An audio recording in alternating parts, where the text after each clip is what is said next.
할렐루야. 주님의 고난을 묵상하며 경건한 삶으로 하나님께 나아가는 이 사순절 새벽에 말씀과 기도의 자리에 나오신 모든 광림의 건속들과 또 영상을 통해 예배하는 모든 성도님들 위해 하나님의 크신 은혜와 평안이 임하는 줄로 믿습니다. 오늘 말씀의 제목은 거듭나지 아니하면입니다. 오늘 말씀의 제목은 거듭나지 아니하면입니다. 예수님께서 우리와 같은 인간의 몸을 입고 이 땅에 오셔서 보여주신 큰 세 가지 사역이 있습니다. 마태복음 9장 35절은 이렇게 말씀합니다. 예수께서 모든 도시와 마을에 두루 다니사 그들의 회당에서 가르치시며 천국 복음을 전파하시며 모든 병과 모든 약한 것을 고치시니라. 바로 치유와 가르침 그리고 하나님 나라의 선포였습니다. 예수님의 오심을 예비하고 준비했던 세례 요한도 회개하라 하나님 나라가 가까이 왔다라고 선포하였고, 예수님께서도 마찬가지로 회개하라 하나님의 나라가 가까이 왔다라고 선포하였습니다. 특별히 하나님은 현재적인 하나님 나라를 선포하셨습니다. 당시 유대인들은 율법을 잘 지킬 때 하나님의 구원을 얻을 수 있다고 생각했고 죽음 이후에 하나님 나라를 생각했습니다. 그러나 임마누엘이신 예수님이 이 땅에 오셨다는 것으로 이미 하나님이 우리 가운데 함께 계시다는 것을 의미했고, 하나님의 통치하시는 그 나라가 우리 가운데 이루어졌다는 것을 의미했습니다. 그래서 예수님은 마태복음 12장 28절의 말씀에서 내가 하나님의 성령을 힘입어 귀신을 쫓아내는 것이면 하나님의 나라가 이미 너희에게 임하였느니라 라고 선포하셨던 것입니다. 오늘 본문 말씀은 유대인의 지도자 니고데모가 예수님을 밤중에 찾아온 이야기를 기록하고 있습니다. 예수님은 니고데모에게 구원과 거듭남에 대해 말씀해 주시며 하나님 나라를 보고 또 하나님 나라에 들어가야 한다고 말씀하십니다. 그리고 그 가운데 복음을 담고 있는 한 말씀이 있습니다. 본문 16절의 말씀입니다. 하나님이 세상을 이처럼 사랑하사 독생자를 주셨으니 이는 그를 믿는 자마다 멸망하지 않고 영생을 얻게 하려 하심이라. 찰스 스펄전 목사님은 요한복음 3장에 대해 복음을 알지 못하는 사람에게 가장 추천해주고 싶은 성경의 장이라고 표현했고, 신학자 칼바르트는 요한복음 3장 16절 말씀을 성경 전체를 요약한 한 말씀으로 꼽았습니다. 또한 칼바르트가 시카고 대학교에서 강연하던 중에 한 학생이 많은 연구를 한평생 하시고 또 가르치셨는데 그동안 연구하고 배운 심오한 진리가 무엇입니까? 라고 교수님께 물었을 때 오늘 우리가 함께 부른 찬송 563장 예수 사랑하심은 거룩하신 말일세 날 사랑하심 성경에 쓰였네라고 찬양으로 답하였습니다. 하루를 시작하는 첫 시간 우리는 하나님 앞에 나왔습니다. 진리와 복음을 갈망했던 니고데모와 같은 마음으로 또 예수님을 만나기를 사모하는 마음으로 이 자리에 나왔습니다. 말씀을 통해 우리 안에 복음을 다시 채우고 말씀으로 새롭게 거듭나는 은혜의 시간이 되시기를 주님의 이름으로 축원합니다. 첫째로 예수님을 만나야 합니다. 첫째로 예수님을 만나야 합니다. 요한은 요한복음을 기록하면서 예수님을 만나야 했던 두 사람과의 만남을 자세하게 소개하고 있습니다. 요한복음 2장 말씀을 보면 가나에서 예수님께서 첫 표적을 보여주십니다. 또 요한복음 4장 말씀을 보면 왕이 신하를 고치시는 두 번째 표적이 기록되어 있습니다. 그리고 요한은 예수님이 하나님의 아들이심을 나타내는 이 표적의 두 가지 이야기 가운데에 두 명의 만남을 기록하고 있습니다. 니고데모와의 만남 그리고 사마리아 여인과의 만남입니다. 먼저는 유대 종교 지도자이며 산헤드린 공의회의 회원이었던 유대인 중에 유대인이고 남자였던 니고데모의 만남을 통해 하나님의 백성 이스라엘에게 복음을 구체적으로 선포하고 있습니다.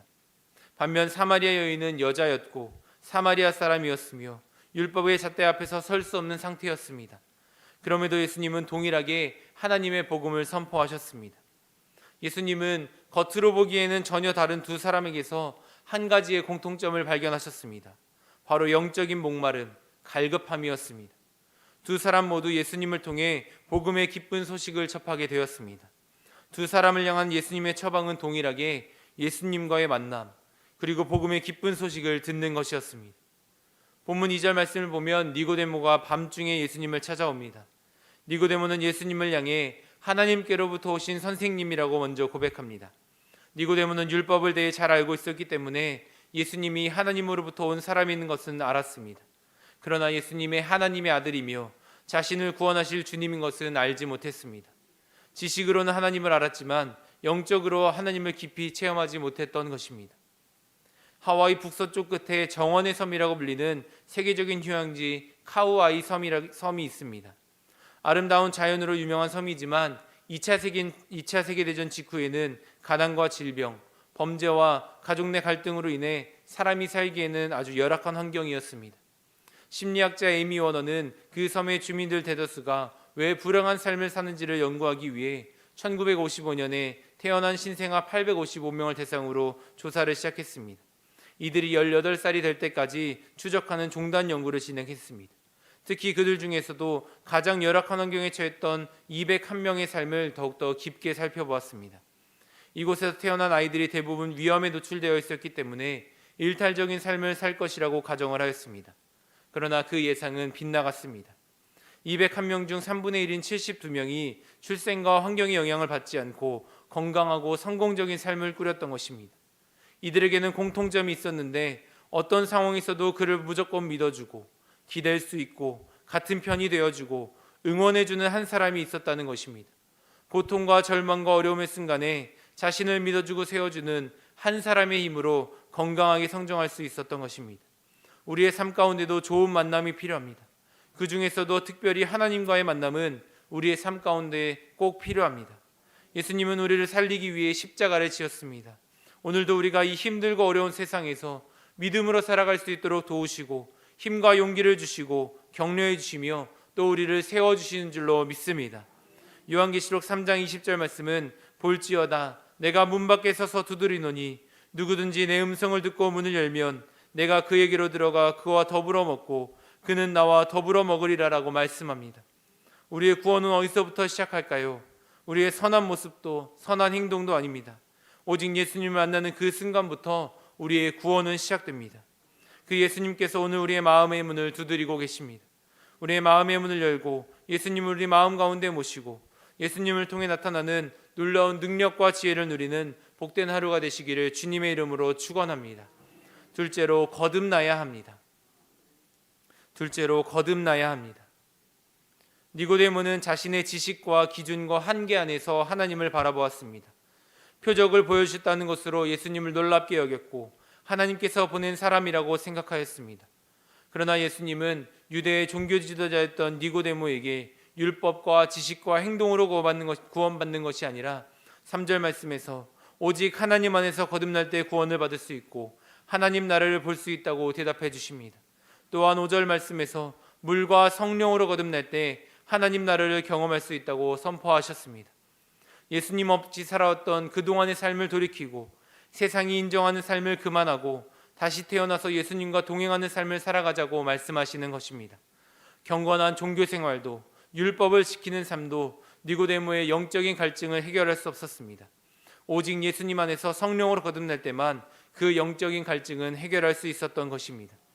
존 웨슬리 목사님은 영적인 거듭남을 소개하면서 아기가 세상에 태어나는 모습에 비유하여 설명하였습니다.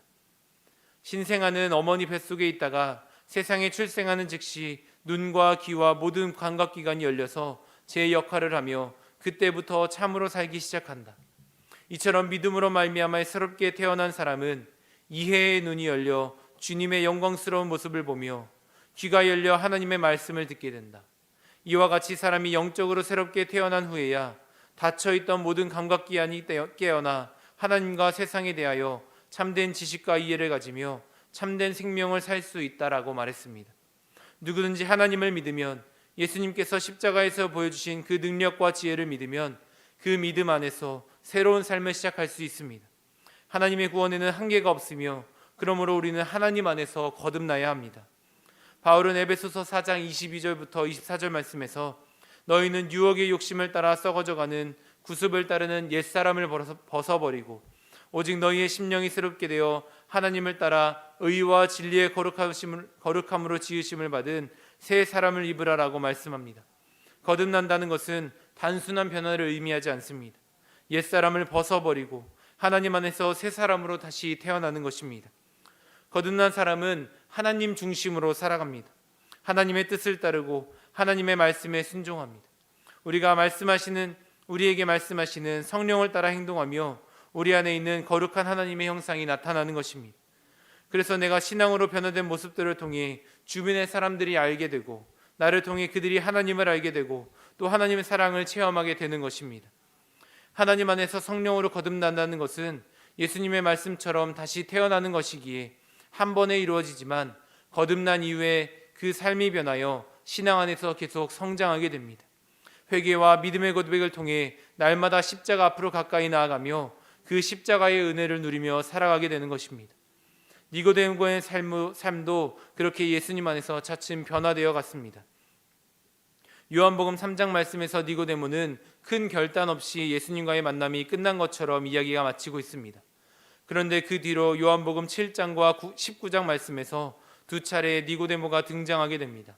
먼저 요한복음 7장 45절부터 52절 말씀에서 대제사장들과 바리새인들이 예수님을 잡으려 할 때 그들 앞에서 당당하게 이야기하였고 예수님을 변호하는 모습이 기록되어 있습니다.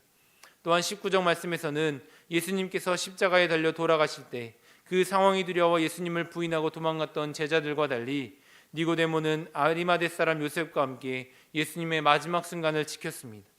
요한복음 19장 39절부터 40절 말씀입니다. 일찍이 예수께 밤에 찾아왔던 니고데모도 몰약과 침향 섞은 것을 100리트라쯤 가지고 온지라. 이에 예수의 시체를 가져다가 유대인의 장례법대로 그 향품과 함께 세마포로 쌌더라. 니고데모가 예수님의 장례를 위해 가져왔던 100리트라쯤 되는 몰약과 침향 섞은 것은 무게가 약 33kg로 추정합니다. 이 양은 보통 사람의 장례에 쓰이는 양에 비해 엄청나게 많은 것이었으며 왕의 장례에 사용될 만큼 많은 양이었습니다. 처음 니고데모는 다른 사람의 눈을 피해 밤중에 예수님을 찾아왔지만 예수님이 십자가를 지시는 놀라운 구원의 사건 앞에서 거듭난 신앙인의 모습으로 서 있던 것입니다. 오늘 우리도 하나님 앞에서 다시 영적으로 새롭게 변화되어야 합니다. 이 믿음의 다짐을 하나님께서 기뻐하시고 우리 가운데 성령을 충만하게 채워주실 줄로 믿습니다. 이 믿음의 고백을 하나님께 드리는 모든 광림의 건축들이 되시기를 주님의 이름으로 축원합니다. 마지막으로 믿음으로 구원을 받아야 합니다.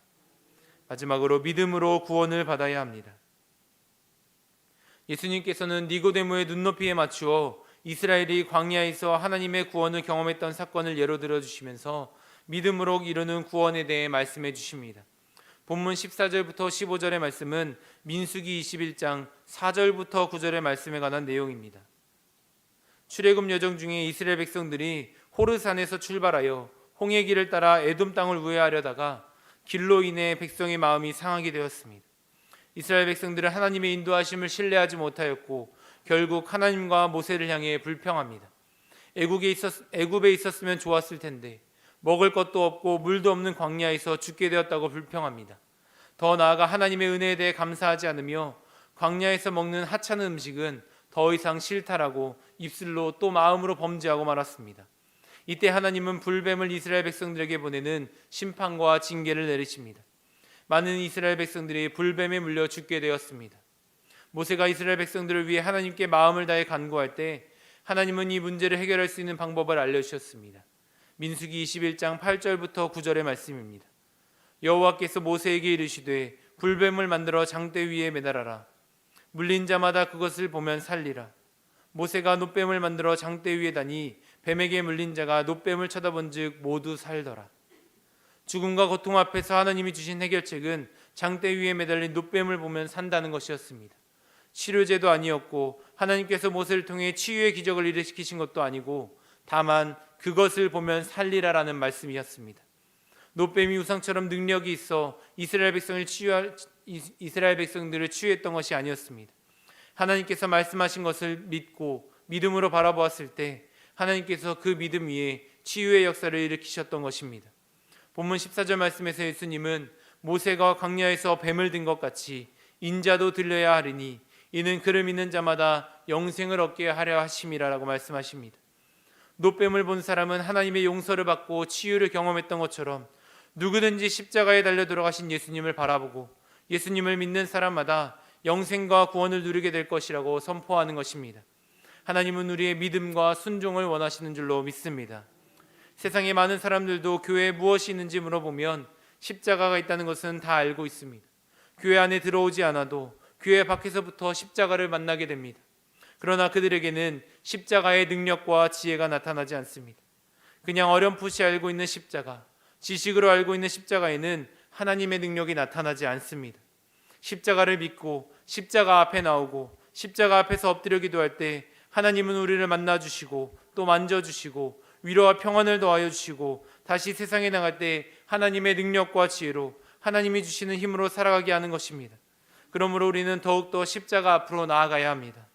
사순절 기간 예수님의 십자가를 묵상할 때 예수님이 주시는 크신 은혜를 경험하게 될 줄로 믿습니다. 예수님을 만나고 다시 한번 믿음으로 결단하고 순종하는 복된 하루를 사는 모든 광림의 건축들이 되시기를 주님의 이름으로 축원합니다.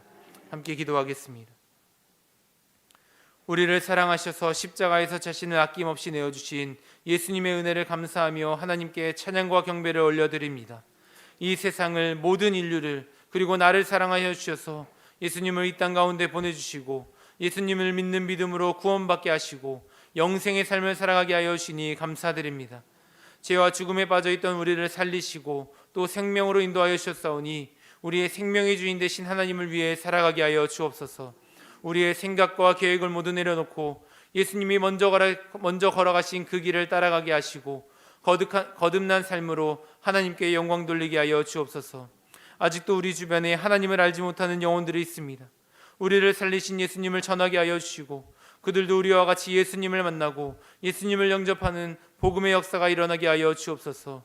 우리의 간절한 기도를 들으시고 영원히 하나님께로 돌아오고 영생의 축복을 누리게 하여 주옵소서. 이 새벽 주님께서 베풀어 주신 은혜와 사랑을 기억하며 마음과 뜻과 정성을 다해 믿음으로 예물을 드린 손길들이 있습니다. 11조와 1,000번째 감사의 제물을 하나님께 올려드립니다. 기쁘게 받아주시고 하늘의 놀라운 은혜와 신령한 축복으로 채워 주시옵소서. 코로나 바이러스로부터 우리의 삶을 지켜주시고 주의 성전을 사모하는 발걸음 위에 은혜를 더하여 주시고 생명의 복을 더하여 주옵소서. 우리 안에 있는 걱정과 두려움, 불안은 모두 사라지게 하여 주시고 오직 하나님의 평안을 더하여 주시며 우리의 입술에 기쁨과 감사가 넘치게 하여 주시옵소서. 몸과 마음이 아픈 환우들이 있습니다. 성령님께서 이 시간 친히 만져주시고 치유의 역사를 경험하게 하여 주시옵소서. 이 시간 간절히 기도하는 모든 기도의 제목들에 응답하실 줄 믿으며 모든 말씀 예수님의 이름으로 기도드립니다. 아멘.